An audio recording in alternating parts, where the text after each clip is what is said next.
Bom dia, queridos alunos. Hoje nós vamos falar um pouquinho sobre a América Anglo-Saxônica e sua economia, da apostila volume 2, tá bom? É o capítulo 4. Vamos então analisar essa imagem. A imagem de abertura do capítulo 4 mostra uma coisa muito estranha. Nós temos aí, de um lado, a miséria e também o progresso, ambas vivendo lado a lado na cidade de Nova York. Isso mesmo. Como explicar esse tipo de desigualdade em um dos países mais ricos do mundo?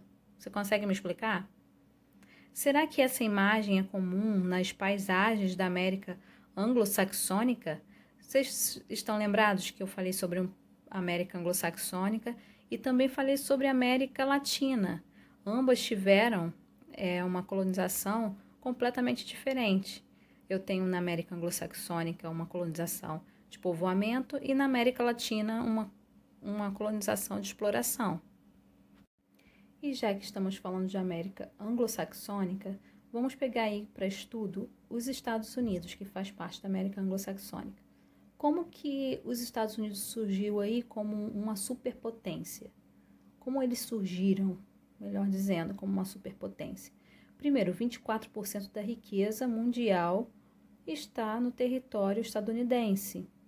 Há também uma produção moderna e diversificada. Quando a gente fala produção moderna, as coisas que são produzidas ali, elas têm uma certa modernidade e é diversificada, tá? Nada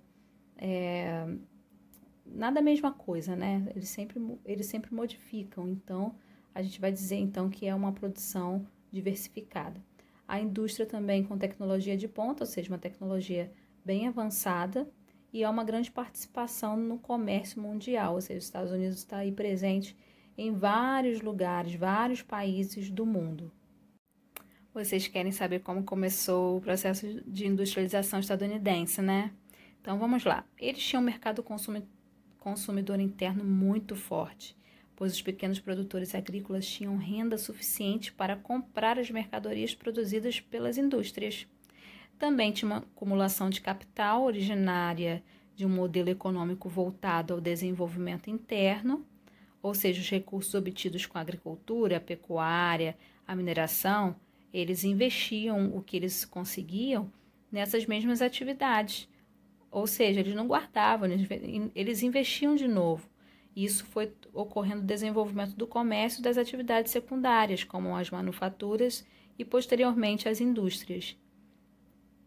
Numerosa mão de obra, principalmente dos imigrantes europeus que se dirigiam ao país, fontes de energia abundantes constituídas pela força hidráulica dos rios, pelas jazidas de carvão e mais tarde pelo petróleo.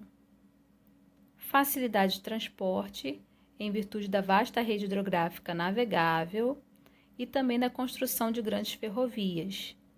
Diversas invenções e diferentes aplicações técnicas, que eram estimuladas pela livre concorrência entre os produtores e, por fim, uma rede urbana com cidades próximas a portos, ferrovias ou hidrovias. Isso vai ligar os lugares, vai ligar as pessoas. Mas não fica só por aqui. Os Estados Unidos eles foram bem espertos, principalmente quando ocorreram aí as guerras mundiais do século XX. Os Estados Unidos eles foram grandes beneficiados economicamente e nessa época eles se tornaram o principal exportador de produtos industrializados. Eles aproveitaram a fragilidade dos países ditos socialistas para se emergirem aí como potência. Os países europeus se transformaram em grandes devedores dos Estados Unidos, criando um ciclo difícil de ser rompido. Ou seja, eles começaram a ficar devendo, então fica difícil de você romper esse ciclo. Os Estados Unidos também se planejaram, uma outra coisa importante é o planejamento. Aí eles chegaram onde chegaram, né? Com planejamento a gente consegue bastante coisa, ainda mais tendo um território, tendo possibilidade para que isso ocorra. Vale lembrar que nessa época também o governo estadunidense investiu pesadamente no setor militar. A importância do militarismo nessa época não foi apenas na parte política, mas também na parte econômica. Logo, eles foram se aprimorando em muitos setores econômicos. Outras indústrias importantes, indústrias pesadas, começaram a surgir aí no cenário dos Estados Unidos. Nessa mesma época, os Estados Unidos eles aproveitaram para ajudar também os países da América. Tinha aí uma certa preocupação dos países europeus e também de alguns países da Ásia de tomar partido nesse território americano. E por isso os Estados Unidos aí surge com um plano. E os blocos econômicos? O que tem a ver os blocos econômicos com tudo isso que nós estamos falando? Primeiro, vamos entender o que são blocos econômicos. São associações feitas por países em busca de maior integração econômica e comercial entre eles. Então, vamos supor, se o México se junta com o Brasil, então os produtos que são produzidos no México vai ter livre circulação no território brasileiro e do Brasil também vai ter no território mexicano.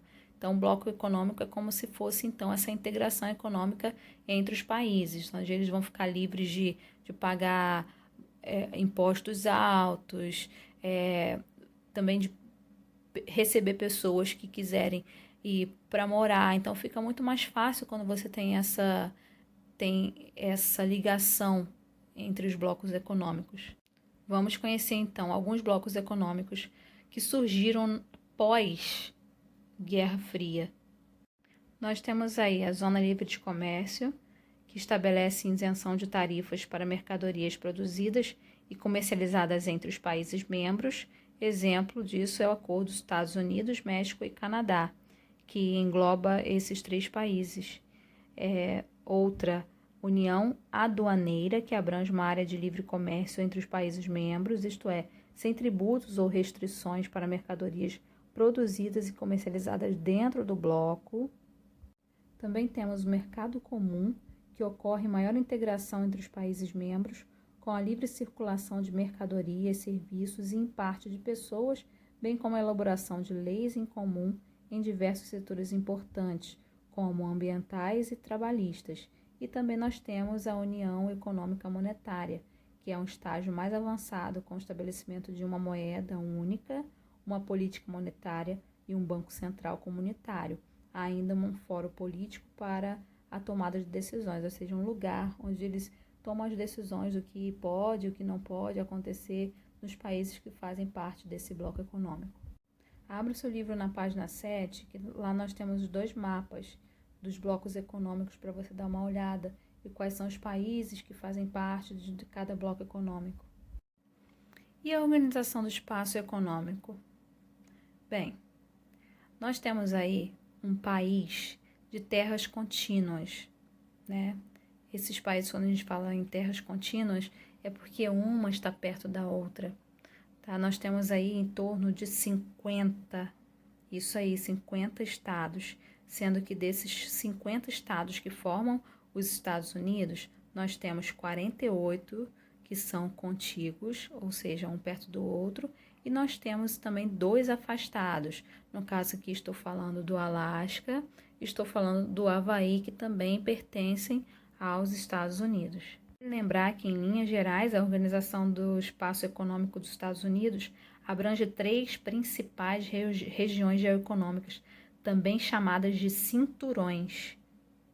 Nós temos o primeiro cinturão, que é o cinturão das atividades industriais e de tecnologia, o segundo cinturão, que é o cinturão da agricultura, e nós temos o terceiro cinturão, que é um cinturão voltado às atividades agropecuárias. Bem, para que a gente possa entender esse grande complexo industrial, a gente vai ter que analisar um pouco a dinâmica e a influente indústria estadunidense. E para isso é preciso analisar a distribuição territorial das jazidas de carvão, petróleo e de diversos recursos minerais. Vamos então. O carvão e o ferro estão presentes sobretudo nos Montes Apalaches e também na região dos Grandes Lagos. Isso favorece a criação do maior complexo industrial dos Estados Unidos, que conta ainda com a facilidade do transporte hidroviário adequado para cargas pesadas. Essas condições vão facilitar também o desenvolvimento das siderúrgicas, do setor, que é um setor importante para o surgimento de outros tipos de indústria. Há também reservas petrolíferas que estão localizadas principalmente no sul e no sudeste do país. A economia do Texas O segundo estado mais extenso é baseado no petróleo e no algodão. Existem ainda reservas significativas na Califórnia e também no Alasca.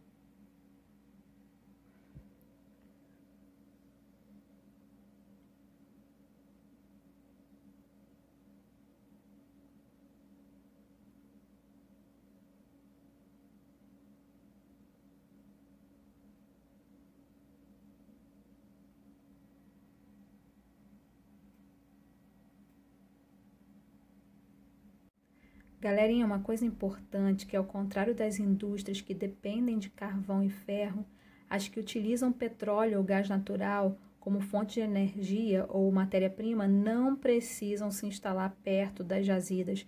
Isso mesmo, já de carvão e ferro sim, mas essa não. Por quê? Porque existem os oleodutos e os gasodutos que facilitam esse transporte. Os locais para a instalação dessas indústrias podem ser definidos por outros fatores, como disponibilidade de mão de obra, o mercado consumidor e também capital. Vamos falar um pouquinho sobre o petróleo e os Estados Unidos. Bem, embora sejam grandes produtores de petróleo, isso mesmo que você ouviu, os Estados Unidos também importam esse produto do México, da Venezuela e de países do Oriente Médio. Aí você pergunta, professora, mas se eles têm, por que ainda precisam comprar desses outros países? Pois é, sabe por quê? Porque, primeiro, há um elevado consumo de petróleo no país, eles consomem bastante, tá? Apesar da redução nos últimos anos, quando comparado a outras fontes de energia, eles acharam outras fontes, mas mesmo assim eles ainda utilizam bastante petróleo. O país também é exportador de derivados do petróleo, como querosene para aviação e também óleos especiais. Por conta disso, eles precisam também comprar de outros países, senão eles não aguentam a demanda. Mais um fato importante é que a grande dispersão das jazidas de petróleo favoreceu a instalação de refinarias por todo o território estadunidense. Isso aí. Se a gente for tirar como exemplo, o Brasil ele tem um petróleo grosso, então eles vendem para os Estados Unidos refinam e revendem para o Brasil. Então as refinarias dos Estados Unidos são de elevada importância, coisa que a gente não tem no território brasileiro, por isso que eles precisam mandar para os Estados Unidos para poder refinar. Vamos lá. Já com o tradicional complexo industrial localizado nas porções nordeste e leste do país, novos ramos industriais se instalaram na costa oeste, que é o que a gente está vendo aí, influenciado pelo crescimento do setor militar e pelos rumos da Guerra Fria. Estou falando nada mais nada menos que do Parque Tecnológico de Stanford, conhecido como Vale do Silício, foi criado em 1955 no estado da Califórnia, nas proximidades da Universidade de Stanford. Esse parque reúne empresas inovadoras do ramo da informática e da microeletrônica, cercadas também por instituições de pesquisa. A utilização de silício como matéria-prima industrial contribuiu para a expansão do parque, atraindo empresas ligadas às indústrias militar e aeroespacial. Então, esse parque é muito importante. E olha que interessante, a localização desse parque industrial na costa oeste dos Estados Unidos está relacionada a questões estratégicas, além da proximidade com o silício. No auge da Guerra Fria, logo após a Guerra da Coreia, o governo estadunidense precisava ocupar essa região, inclusive no âmbito militar, por ser geograficamente mais próxima do inimigo soviético. E na atualidade, esse parque que vocês estão vendo é um dos mais modernos polos industriais do país, contrapondo-se à região Nordeste, que surgiu ainda no século XIX e se desenvolveu com base em antigas fontes de energia e matéria-prima. Porém, esse antigo polo ele se encontra hoje no cinturão da ferrugem. E por quê? Por causa do abandono das unidades produtoras em diversas cidades da região. Ou seja, vários polos foram se dispersando, foram para outras áreas. E essa aqui é uma das áreas que eles foram, né? No caso aí, para a direção que a gente falou aqui, é a direção costa oeste. A do Nordeste que se encontra hoje, então, nesse vale, o Centurião da Ferrugem. Então, galerinha, espero que vocês tenham entendido a aula de hoje. A gente falou um pouquinho sobre essa parte econômica dos Estados Unidos, que faz parte então da regionalização América Anglo-Saxônica. Então vamos aí, esse é o roteiro de hoje, ok?